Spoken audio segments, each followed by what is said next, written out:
കോൺഗ്രസിന്റെയും യൂത്ത് കോൺഗ്രസിന്റെയും അധ്യക്ഷന്മാർ മന്ത്രിമാർ ആയതോടെ സംഘടന അനാഥമാവുകയാണ്. പുതിയ പ്രസിഡന്റുമാരെ കണ്ടെത്താൻ വൈകുന്നതിൽ കടുത്ത അതൃപ്തിയിലാണ് ഒരു വിഭാഗം.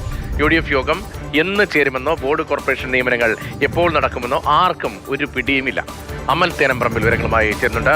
അമൽ, ഈ കോൺഗ്രസിന്റെയും യൂത്ത് കോൺഗ്രസിന്റെയും അധ്യക്ഷന്മാർ KPC പ്രസിഡന്റും ഒപ്പം OJ ജനീഷും മന്ത്രിസഭയിൽ എത്തിയിരിക്കുകയാണ്. മാത്രമല്ല മറ്റൊരു പ്രതിസന്ധി കൂടിയുണ്ടല്ലോ. ഇപ്പോൾ KPCയുടെ ദൈനംദിന കാര്യങ്ങൾ മുന്നോട്ട് കൊണ്ടുപോകേണ്ട രണ്ട് വർക്കിംഗ് പ്രസിഡന്റുമാരും മന്ത്രിസഭയിലേക്ക് വന്നു കഴിഞ്ഞല്ലോ. അപ്പോൾ ആരാണിപ്പോൾ കാര്യങ്ങൾ നോക്കുന്നത്? പാർട്ടി സർക്കാർ ഏകോപനം എന്ന നിലയിൽ എന്തെങ്കിലും ചർച്ചകൾ നടക്കുന്നുണ്ടോ? എപ്പോഴേക്കും യൂത്ത് കോൺഗ്രസ് പ്രസിഡന്റുമാരെ അറിയാൻ കഴിയും? എപ്പോഴേക്കും ബോർഡ് കോർപ്പറേഷൻ കാര്യത്തിൽ തീരുമാനമുണ്ടാകും? എങ്ങനെയാണ് തുടങ്ങിയ കാര്യങ്ങളിൽ എന്തെങ്കിലും വ്യക്തതയുണ്ടോ?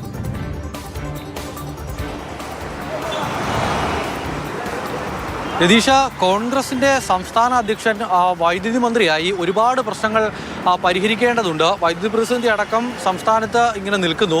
അപ്പോൾ ആ പ്രശ്നമൊക്കെ പരിഹരിക്കേണ്ട മന്ത്രിക്ക് പാർട്ടിയുടെ കാര്യം കൂടി നോക്കൽ വലിയ പാടാണ്. അതോടൊപ്പം തന്നെ യൂത്ത് കോൺഗ്രസിൻ്റെ സംസ്ഥാന അധ്യക്ഷൻ OJ ജനീഷും മന്ത്രിയായി. അപ്പോൾ യൂത്ത് കോൺഗ്രസിൻ്റെ സംസ്ഥാന അധ്യക്ഷ പദവിയിൽ നിന്നും മാറാമെന്ന് ജനീഷ് പറഞ്ഞിട്ട് പകരം ഒരാളെ കണ്ടെത്താൻ കഴിയുന്നില്ല. ജനീഷ് കുറച്ചു കാലം കൂടി തുടരും എന്നുള്ളതാണ് മനസ്സിലാക്കാൻ കഴിയുന്നത്.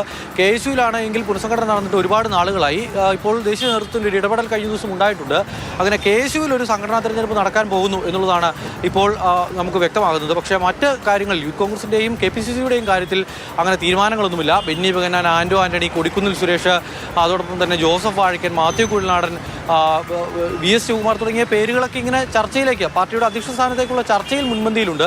പക്ഷേ അതിനൊരു മാനദണ്ഡം എന്താണെന്നോ അല്ലെങ്കിൽ MP മാരായവരോ MLA മാരായവരോ വേണ്ട, മറ്റാരെങ്കിലും മതി എന്നുള്ള തീരുമാനമൊക്കെ വേണമെന്നുള്ള ആവശ്യങ്ങളൊക്കെ പല കോണുകളിൽ നിന്ന് വരുന്നുണ്ട്. പക്ഷേ അതിലൊന്നും ഒരു അന്തിമ ധാരണയിലേക്ക് എത്താൻ കഴിയുന്നില്ല. അതൊക്കെ പതിയെ മതി എന്നുള്ള നിലയിലാണ്. ഭരണം കിട്ടും വരെ വലിയ ആവേശമായിരുന്നു.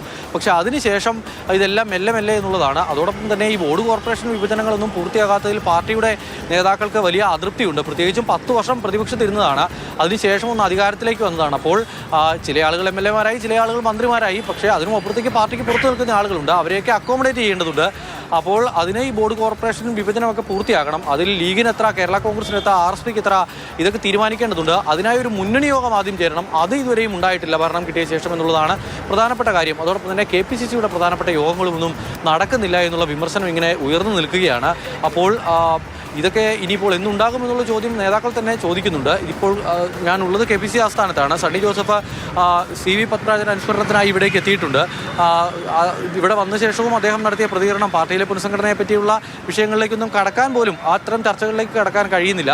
വൈദ്യുതി പ്രതിസന്ധി സംബന്ധിച്ച വിഷയമൊക്കെ സംസാരിച്ച് അദ്ദേഹം ഇപ്പോൾ ഇവിടെ നിന്ന് മടങ്ങുകയാണ്. അതിനാൽ സർക്കാരിൻ്റെ കാര്യങ്ങളൊക്കെ ഒരു വഴിക്ക് പോകുന്നുണ്ട്. പക്ഷേ പാർട്ടിയുടെ കാര്യങ്ങൾ അത്തരത്തിൽ മുന്നോട്ട് പോകുന്നില്ല. നേരത്തെ രതീഷ് പറഞ്ഞതുപോലെ 2 വർക്കിംഗ് പ്രസിഡന്റുമാർ കൂടി മന്ത്രിസഭയിലേക്ക് എത്തിയതോടെ പാർട്ടിയുടെ പ്രതിസന്ധി വളരെ വലുതാണ്.